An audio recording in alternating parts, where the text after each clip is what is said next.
إن الحمد لله نحمده ونستعينه ونستغفره ونعوذ بالله من شرور أنفسنا ومن سيئات أعمالنا من يهدي الله فلا مضل له ومن يضلل فلا هادي له وأشهد أن لا إله إلا الله وحده لا شريك له وأشهد أن محمدا عبده ورسوله. قال الله تعالى في القرآن العظيم: أعوذ بالله من الشيطان الرجيم بسم الله الرحمن الرحيم والفجر وليال عشر. عزیز سامیات، السلام علیکم ورحمۃ اللہ وبرکاتہ۔ الحمدللہ، تمام تعریف اللہ رب العالمین کے لیے ہیں۔ اللہ تعالیٰ کا بے انتہا شکر احسان ہے کہ اللہ تعالیٰ نے ہم تمام کو اسلام جیسی عظیم نعمت سے نوازا۔ الحمدللہ، ہم تمام ایک ایسے مہینے میں داخل ہو رہے ہیں جو بہت ہی بڑی اہمیت کا حامل ہے۔ تو انشاءاللہ آج کے ہم درس میں ذی الحجہ کے مہینے کی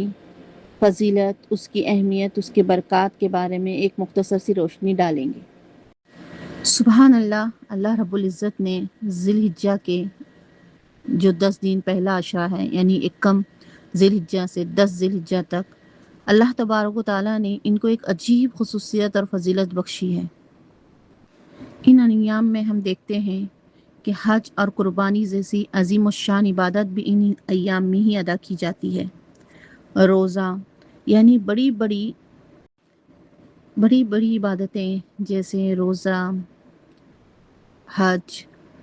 نماز کا تو اہتمام عبادتوں میں ہم کرتے ہی ہیں، قربانی، یعنی ساری چیزیں اسی میں، توحید، عرفات کے دن سب سے زیادہ جو اللہ کی کبریائی بیان کی جاتی ہے، سارے صدقہ، یہ بھی جو یعنی بڑی ساری عبادتیں اس مہینے میں ایک ساتھ جمع ہو جاتی ہیں۔ سبحان اللہ۔ ہمیں اس بات کا علم ہے کہ 4 مہینے جو اسلام سے پہلے بھی محترم تھے، یعنی انہیں قابل احترام سمجھا جاتا تھا، ان میں سے ایک مہینہ ذی الحجہ کا مہینہ ہے۔ اللہ تعالیٰ کا ارشاد ہے، اللہ سبحانہ و تعالیٰ سورہ توبہ میں فرماتے ہیں: حقیقت یہ ہے کہ اللہ کے نزدیک مہینوں کی تعداد 12 ہے، جو اللہ کی کتاب کے مطابق اس دن سے چلی آ رہی ہیں جس دن سے اللہ نے آسمانوں اور زمین کو پیدا کیا تھا۔ ان 12 مہینوں میں سے 4 حرمت والے مہینے ہیں، یعنی یہاں پر بتا دیا گیا کتاب میں ہی اللہ کے کہ یہ 4 حرمت والے مہینے ہیں۔ 4 حرمت والے مہینوں کے بارے میں ہم جانتے ہیں: ذی القعدہ، ذی الحجہ، محرم اور رجب، یہ حرمت والے مہینے ہیں، اور ان مہینوں میں زیادہ سے زیادہ عبادت کرنی ہے، ان عبادتوں کا ثواب زیادہ ملتا ہے، اور گناہوں سے بچنے کی ہمیں فکر کرنی چاہیے۔ اب ہم دیکھتے ہیں کہ قرآن مجید میں ذی الحجہ کے بارے میں کیا خاص آیتیں ہمیں ملتی ہیں۔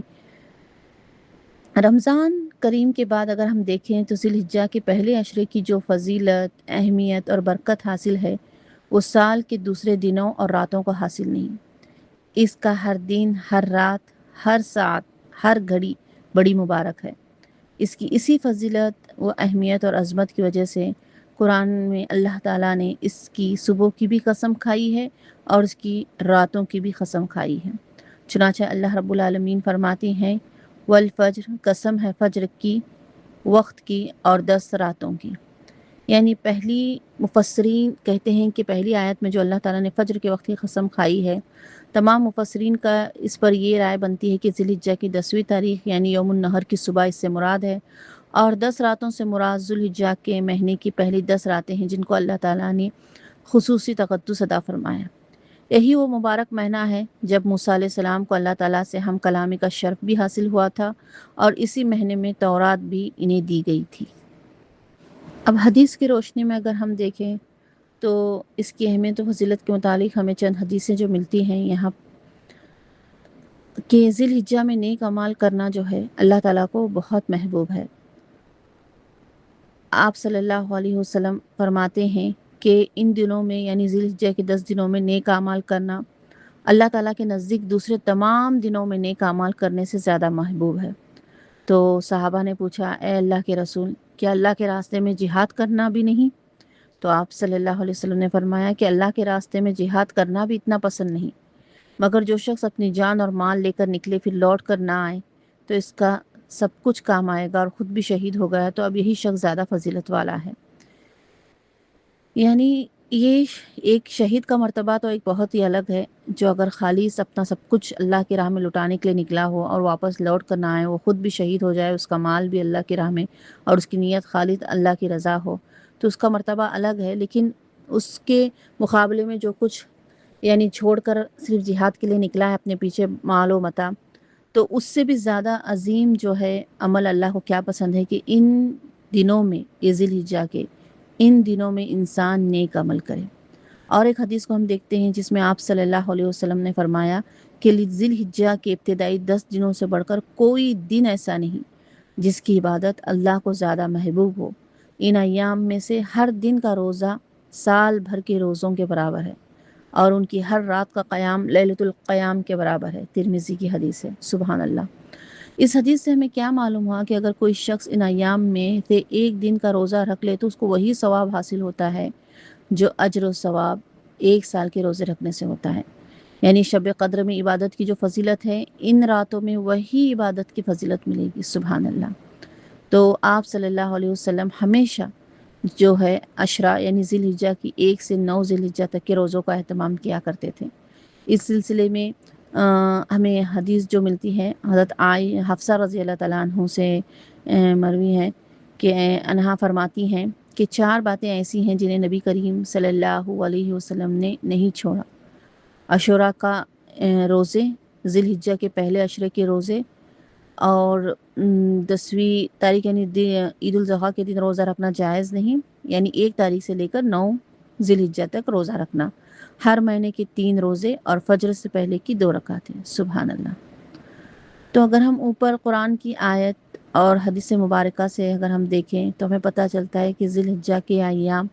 کوئی معمولی ایام نہیں ہیں، یہ بہت ہی فضیلت، اہمیت اور برکت والے ایام ہیں۔ قرآن میں ان کی صبح کی قسم کھائی، ان کی راتوں کی قسم کھائی گئی ہے۔ یہ ایسے ایام ہیں جن میں عبادت کا خاص اہتمام آپ صلی اللہ علیہ وسلم نے کیا ہے، اور آپ صلی اللہ علیہ وسلم نے اس میں روزوں کا اہتمام کیا ہے۔ ان ایام میں ہم نے حدیث سے یہ بات پتہ چلی کہ اس میں نیک اعمال کرنا اللہ تعالیٰ کو بہت پسند ہے۔ اسی لیے ہمیں بھی کیا چاہیے کہ ان ایام کی ہم خوب قدر کریں، زیادہ سے زیادہ عبادت کریں، جتنا ہم گناہوں سے بچ سکتے ہیں، جتنا ہم معیشت سے بچ سکتے ہیں اتنا ہم احتیاط کریں، ہر گناہ سے بچیں، اور دن رات اللہ تعالیٰ کی عبادت ذکر میں اپنے آپ کو گزاریں۔ تو اب ہمارا فرض یہ ہے کہ اب یہ مہینہ انشاءاللہ کل سے شروع ہونے والا ہے، تو ہم پہلے اپنا ٹارگٹ اور گول تیار کر لیں کہ ان 10 دنوں میں ہم خود کو کس طرح اللہ کے ذکر اور عبادت کے لیے خالص کرتے ہیں۔ ہم ذی الحجہ کا استقبال اس طرح سے کریں کہ استغفار کی کثرت سے کریں، صدقے دل سے دعائیں مانگیں اللہ تعالیٰ سے، بار بار ذکر الہی کی کثرت کریں، تسبیحات پڑھیں، تکبیر کریں، تحمید کریں، قرآن پاک کو مکمل کرنے کا ارادہ کریں، اور وقت کو ضائع کرنے والی ہر قسم کی جو بھی سرگرمی، جو بھی ایکٹیویٹی ہوگی ہمیں اس سے بچنا ہوگا۔ سوشل میڈیا کا بے جا استعمال ہم کم کریں، باقی جو بھی مصروفیات ہوں گی ان مصروفیات کو ہم مختصر کر لیں، جو عید کے بعد کی جا سکتی ہیں ان کو عید کے بعد کرنے کی کوشش کریں، نفل روزوں کا اہتمام کریں، خصوصاً عرفہ کے روزے کو ضرور رکھیں ہم، کیونکہ ہم نے دیکھا کہ حدیث میں کیا تھا کہ کوئی جو ہے عمل ان 10 دنوں سے زیادہ اللہ کے پاس مقبول نہیں ہے۔ تو ہم کوئی بھی لمحہ ایسا ضائع نہیں کریں، اپنی نیتوں کو صاف کریں ہم، اور جتنا ہو سکتا ہے ہم اس میں کوشش کریں کہ ہم اللہ کے ذکر سے، اس کی عبادت سے اپنے آپ کو مصروف رکھیں، صدقہ کریں، نیکی کے کام کریں، دعاؤں کا زیادہ سے زیادہ اہتمام کریں، یعنی ہر وہ چیز جو ہمارے حق میں ہے ہم اس کو کر سکتے ہیں اتنا کرنے کی کوشش کریں۔ ان دنوں میں ہم سبحان اللہ، الحمدللہ، لا الہ الا اللہ اور اللہ اکبر، ان تمام چیزوں کی ہم کثرت کریں، اور اللہ سے دعا کرتے رہیں کہ اللہ تعالیٰ ہمارے حالوں پر رحم فرمائے۔ ہر مسلمان کوشش یہ کرے کہ ان عبادتوں کے ذریعے ہمیں اللہ کا قرب حاصل ہو اور ہم گناہوں سے بچ سکے۔ یہ ہمارے لیے ایک سنہرا موقع ہے، ایک بونس جس طرح کہتے ہیں نا کہ ایک سیل آنے پر ہم جس طرح سے سیل کو لینے کے لیے جس طرح سے ہم ٹوٹ پڑتے ہیں، اس طرح سے یہ ہمارے پاس آیا ہے۔ تو ان دنوں میں ہم جھوٹ، غیبت، گانے، فلم یہ بے حیائی کے سارے کام، حرام کے سارے کام جو تعلق رکھتے ہیں اس سے، ان کو بالکل چھوڑ دیں، بالکل جیسے کہ ہم جانتے ہی نہیں، نیکی کو ہم ایسے اپنا لیں کیونکہ ہر نیکی کا عمل اجر ہمیں ڈبل ملنے والا ہے۔ خاص بنا لیں ان دنوں کی، جیسا اہتمام ہم کسی خاص فنکشن کے لیے ہم جس طرح سے تیاری کرتے ہیں، کسی خاص ایونٹ کے لیے ہماری تیاری ہوتی ہے، اسی طرح ہمیں چاہیے کہ ہم ان دنوں کا اہتمام کریں۔ جن کی قربانی ہے ہم جانتے ہیں کہ وہ اپنا اہتمام کر لے، اپنے صفائی، ناخن، بال وغیرہ کی جو بھی ہے ان کی صفائی آج کر لے، کیونکہ ایک ذی الحجہ شروع ہونے تک، قربانی ہونے تک وہ ان چیزوں کو نہیں کاٹ سکتے۔